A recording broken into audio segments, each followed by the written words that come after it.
North Korea then has a long history of making threats, as we know. How seriously then should we take this one? I think very seriously. You mentioned Chuck Hagel having had that phone conversation with his South Korean counterpart.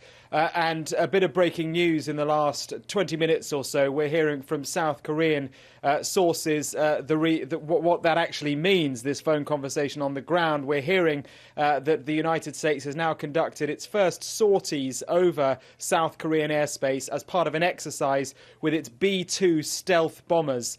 These are uber sophisticated aircraft. They look like almost like a flying wing, nothing like any normal aircraft.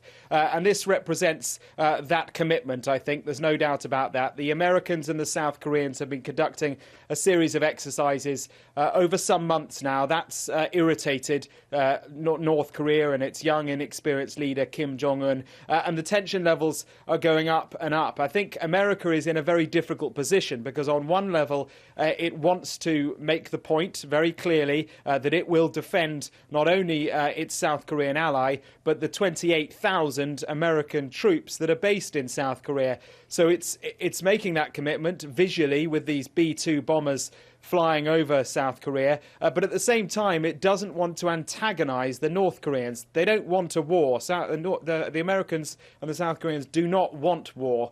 Kim Jong-un, it appears, does. That's why this is a very, very delicate situation. And American officials were saying just yesterday, no one should underestimate this man. He may look comical, he may act clownish, but behind that, there could well be a very serious agenda here. It's just hard to tell. We've seen this rhetoric time and time again with his father, with his grandfather as well.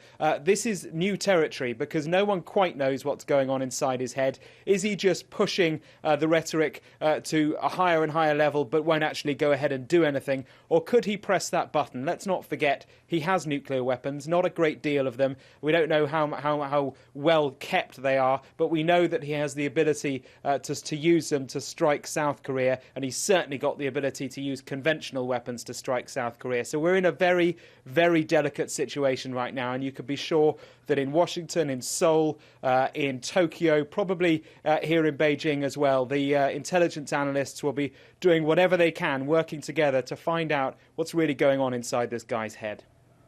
So lots of tension then. Back to the cutting of this hotline. Just explain to us a little bit more about that and what practical effects the cutting of it will have. Well, what it'll do is it'll stop the communication between the North and the South, which might sound strange given that these two countries are arch enemies, have been at war, technically at war for 50 or so years. But there has been a line of communication put in place many, many years ago, literally a red telephone, if you like, between two senior military commanders, so that if one does something and the other one sees that something's happening, they can at least try and communicate with one another. Someone in the South could pick up that telephone, speak to someone in the North and say, look, what are you doing here? They might not get a reply, but at least there is an attempt at a level of communication. By cutting that line, that communication has simply disappeared. And what that does is increase the chances of there being some sort of massive misunderstanding. If one side does something, the other side can't communicate to find out exactly what they're doing. It raises the tension levels that little bit higher. It's so hard to tell whether or not this is just more bluff, more bluster. The noises, though, that are coming from Washington would suggest they're pretty worried about this.